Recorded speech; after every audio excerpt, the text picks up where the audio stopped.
Hi darlings, మొన్న మా ఫ్రెండ్కి జీపీఆర్ కళ్యాణ మండపంలో లవ్ అండ్ అరేంజ్ మ్యారేజ్ అయింది కదా. వాళ్ళు మొక్కు ఉన్నారు పెంచుల కోనకు వస్తామని చెప్పి, అందువల్ల సడన్గా బయలుదేరి పెంచుల కోనకి వెళ్ళాము 4 గంటలకు విద్యానగర్ నుంచి. మీకు పెంచుల కోన టెంపుల్ ఎంతమందికి తెలుసో కామెంట్ చేయండి ఫ్రెండ్స్. మీకు ఈ వీడియోలో ఎలా దర్శనం చేసుకున్నాం ఏందనేది క్లియర్గా చూపిస్తాను. పెంచుల కోన ఎంటర్ అయిపోయి నైట్ 7కి వచ్చి 8 అయిపోయింది. ఇక్కడ దేవస్థానం సంబంధించిన రూములు తీసుకున్నాము. దేవస్థానం రూములు అంత నీట్గా లేవు, ప్రైవేట్గా పంచాయతీ అధినేత అని చెప్పి రూమ్స్ తీసుకున్నాం ఫ్రెండ్స్.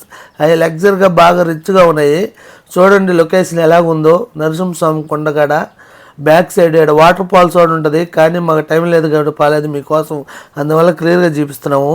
అక్కడి నుంచి బయలుదేరి నేరుగా దర్శనానికి వెళ్తున్నాం ఫ్రెండ్స్. ఫ్రీ దర్శనానికి వెళ్తున్నాము, ఉచిత దర్శనం. చూడండి జనాభా పెద్దగా లేరు, అందువల్ల లోపలికి ఎంటర్ అయిపోయినాము. దర్శనానికి వెళ్ళేటప్పుడు మీకు మన సబ్స్క్రైబర్కు మన ఫాలోవర్స్కు నాతో పాటు మీకు దర్శనం చేపిస్తాను లక్ష్మీ నరసింహ స్వామిని.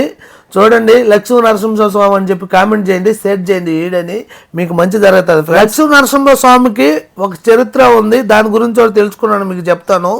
ఇద్దో ఇల్లుని పెళ్లి జంట ఎలాగున్నది కామెంట్ చేయండి ఫ్రెండ్స్. ఏమేమి దేవుళ్ళని దర్శనం చేసుకున్నావా, స్వామి ఏ చరిత్ర ఏందని చెప్తాను నెక్స్ట్ వీడియోలో.